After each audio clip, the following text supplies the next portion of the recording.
Welcome to Through the Bible in a Year with Pastor John. We invite you to join us at 1 Oakleigh Avenue in North Providence, Rhode Island. This podcast is presented to you by The Way Ministries, supported by listeners like you. For donations, live videos, podcasts, and more, please visit www.thewayministriesri.org. Thank you and have a great day.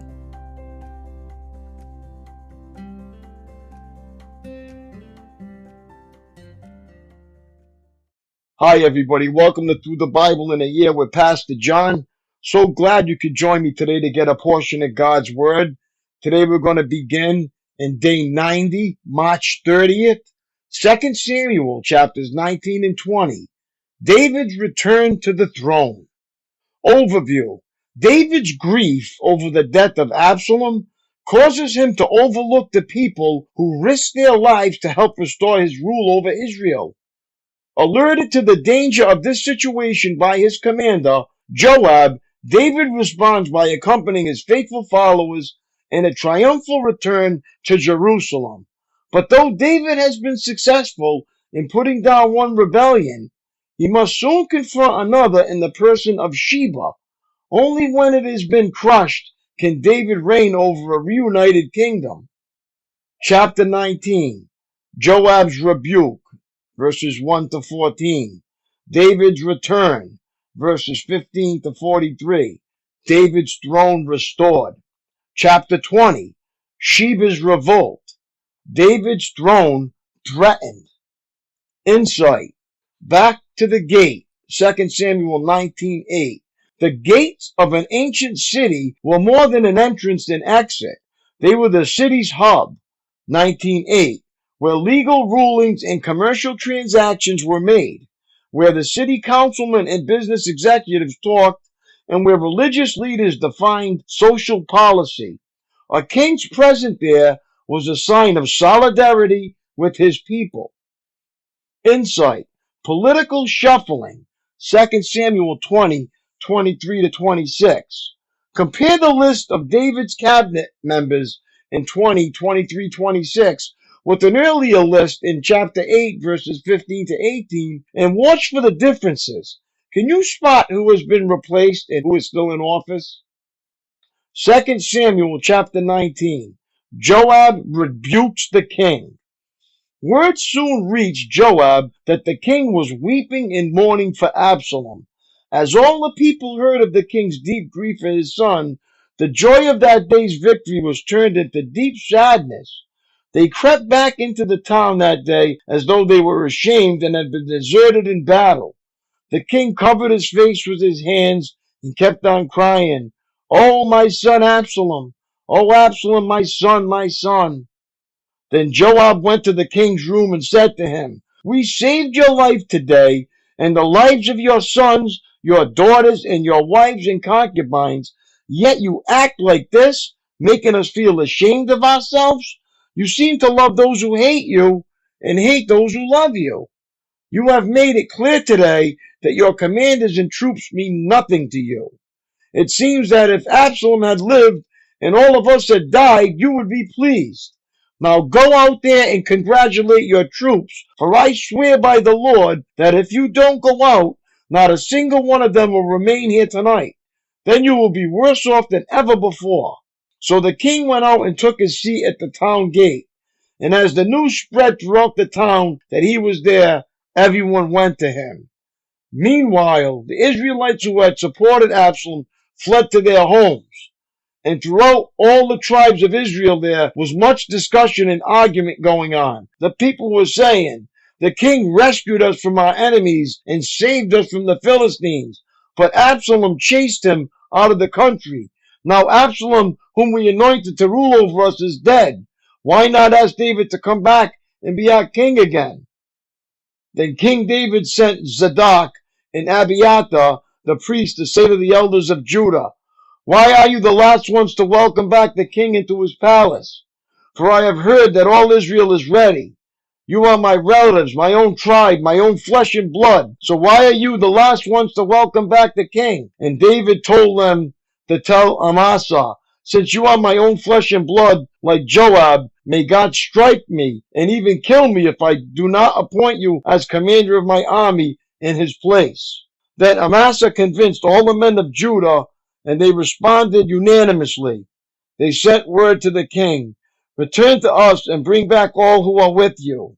David returned to Jerusalem. So the king started back to Jerusalem, and when he arrived at the Jordan River, the people of Judah came to Gilgal to meet him and escort him across the river.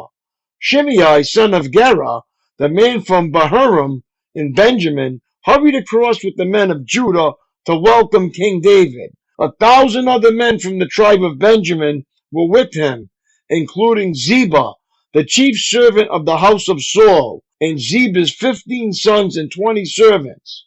They rushed down to the Jordan to meet the king. They crossed the shallows of the Jordan to bring the king's household across the river, helping him in every way they could. David's mercy to Shimei. As the king was about to cross the river, Shimei fell down before him. "My lord the king, please forgive me," he pleaded. "Forget the terrible thing your servant did when you left Jerusalem. May the king put it out of his mind. I know how much I sinned. That is why I have come here today, the very first person in all Israel to greet my lord the king." Then Abishai, son of Zeruiah, said, "Shimei should die, for he cursed the Lord's anointed king." "Who asked your opinion, you sons of Zeruiah?" David exclaimed. "Why have you become my adversary today? This is not a day for execution, for today I am once again the king of Israel." Then turning to Shimei, David vowed, "Your life will be spared." David's kindness to Mephibosheth. Now, Mephibosheth, Saul's grandson, came down from Jerusalem to meet the king. He had not cared for his feet, trimmed his beard, or washed his clothes since the day the king left Jerusalem. "Why didn't you come with me, Mephibosheth?" the king asked him. Mephibosheth replied, "My lord the king, my servant Ziba deceived me. I told him, 'Saddle my donkey so I can go with the king, for as you know I am crippled.' Ziba has slandered me by saying that I refuse to come. But I know that my lord the king is like an angel of God. So do what you think is best. All my relatives and I could expect only death from you, my lord, but instead you have honored me by allowing me to eat at your own table. What more can I ask?" "You said enough," David replied. "I've decided that you and Ziba will divide your land equally between you." "Give him all of it," Mephibosheth said. "I am content just to have you safely back again, my lord the king." David's kindness to Barzillai. Barzillai of Gilead had come down from Rogelim to escort the king across the Jordan. He was very old, 80 years of age, and very wealthy. He was the one who had provided food for the king during his stay in Mahanaim. "Come across with me and live in Jerusalem," the king said to Barzillai. "I will take care of you there." "No," he replied.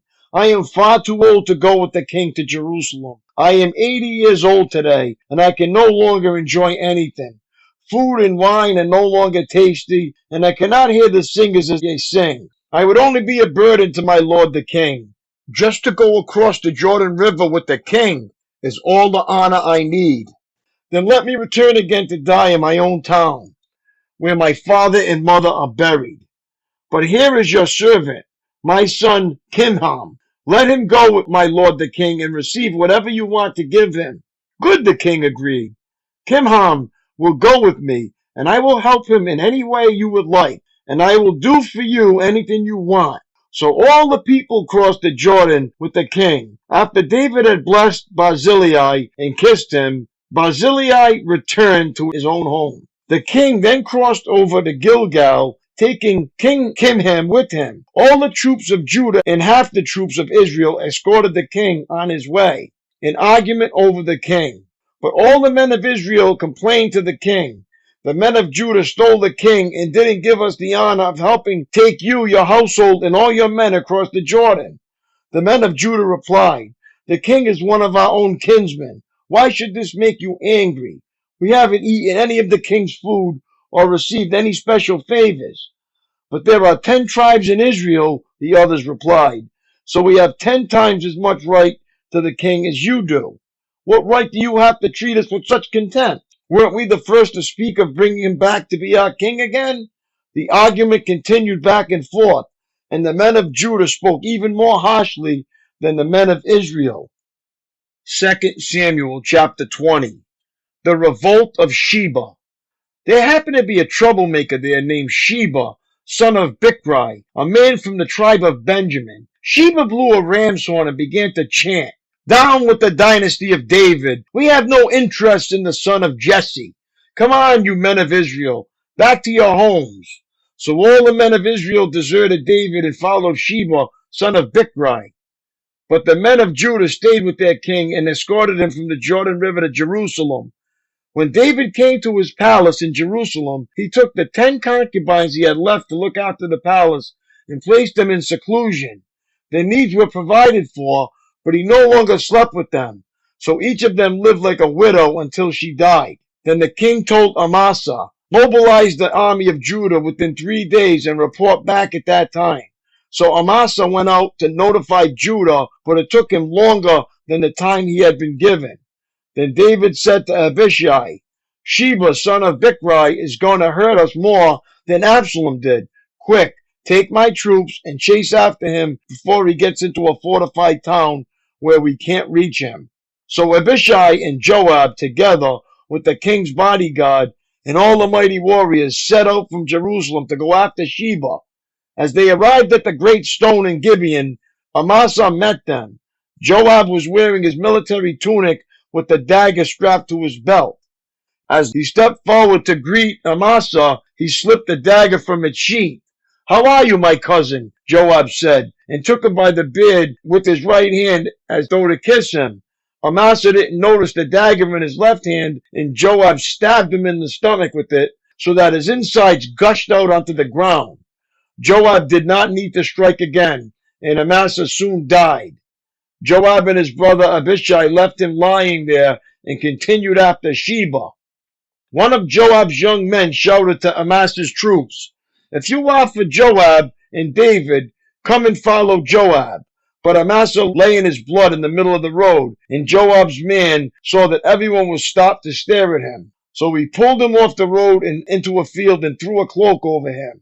With Amasa's body out of the way, everyone went on with Joab to capture Sheba, son of Bichri. Meanwhile, Sheba traveled through all the tribes of Israel and eventually came to the town of Abel Beth-Makkah. All the members of his town clan, the Bichrites, assembled for battle and followed him into the town. When Joab's forces arrived, they attacked Abel Beth-Makkah. They built a siege ramp against the town's fortifications and began battering down the wall. But a wise woman in the town called out to Joab, "Listen to me, Joab. Come over here so I can talk to you." As he approached, the woman asked, "Are you Joab?" "I am," he replied. So she said, "Listen carefully to your servant." "I'm listening," he said. Then she continued, "There used to be a saying, if you want to settle an argument, ask advice at the town of Abel. I am one who is peace-loving and faithful in Israel, but you are destroying an important town in Israel. Why do you want to devour what belongs to the Lord?" And Joab replied, "Believe me, I don't want to devour or destroy your town. That is not my purpose. All I want is a man named Sheba, son of Bichri from the hill country of Ephraim, who has revolted against King David. If you hand over this one man to me, I will leave the town in peace." "All right," the woman replied. "We will throw his head over the wall to you." Then the woman went to all the people with her wise advice, and they cut off Sheba's head and threw it out to Joab. So he blew the ram's horn and called his troops back from the attack. They all returned to their homes, and Joab returned to the king at Jerusalem. Now Joab was the commander of the army of Israel. Benaiah, son of Jehoiada, was captain of the king's bodyguard. Adoniram was in charge of forced labor. Jehoshaphat, son of Ahilud, was the royal historian. Sheva was the court secretary. Zadok and Abiathar were the priests. And Ira, a descendant of Jair, was David's personal priest. My daily walk. In a humorous television commercial, a man nervously rehearses the words he might use to tell his boss he has bad breath. Fortunately, the boss discovers the cure on his own thus avoiding the confrontation. Two men in David's life faced situations far more serious than that of telling the king he needed to freshen his breath. Both were used by God to freshen up David's spiritual life and jar him back to reality. When David was seeking to cover up his sin with Bathsheba, Nathan boldly announced to the king, "You are that man." Chapter 12, verse 7. Later, as David mourned the death of Absalom, Joab prevented the desertion of David's army by exhorting his commander, "Now go out there and congratulate your troops." Chapter 19, verse 7. Do you have the holy boldness of a Nathan or Joab? When those you love need to hear the truth about themselves, can you speak the truth in love? To help you with this, meditate on Proverbs 27:6. Wounds from a sincere friend are better than many kisses from an enemy. There is a vast difference between putting your nose in other people's business and putting your heart in other people's problems. That's great advice. That's all for today, my friends. Have a great day, and God bless, and I will see you tomorrow. Lord willing, peace.